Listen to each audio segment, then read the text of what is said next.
El día de ayer se publicó en el Diario Oficial de la Federación la reforma en materia de pensiones que crea el Fondo de Pensiones para el Bienestar, por lo que hoy, 1 de mayo, Día del Trabajo, entra en vigor. Un año más con un 1 de mayo que pasará a la historia. Y es que esta reforma reivindica el derecho de las y los trabajadores a contar con una pensión suficiente y digna para el último tramo de su vida. Derecho arrebatado por las reformas neoliberales de Ernesto Zedillo en 1997 y de Felipe Calderón en el 2007. Que nos condenaban a pensiones de miseria con niveles inferiores al 30% del último salario. Pero además, hoy que entra en vigor esta reforma, arranca el camino hacia su implementación. El compromiso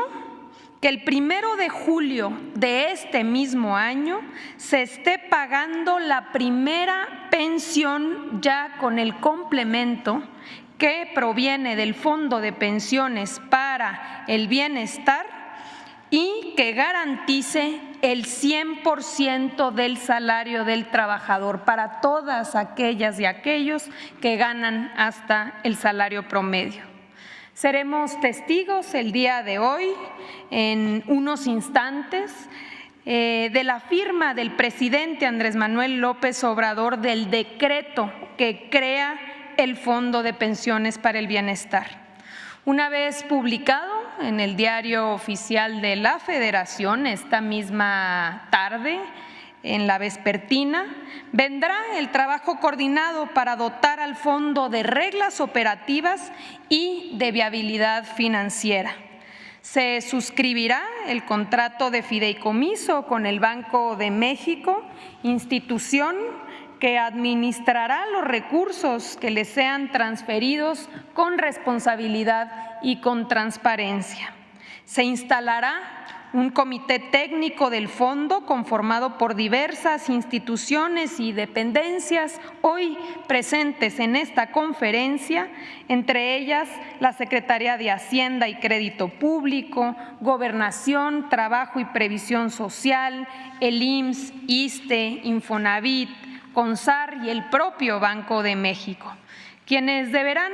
emitir sus reglas de operación y el régimen de inversión que permitirá al fondo garantizar un ahorro sostenido que genere rendimientos en el futuro. Se abrirá también a mediados de mayo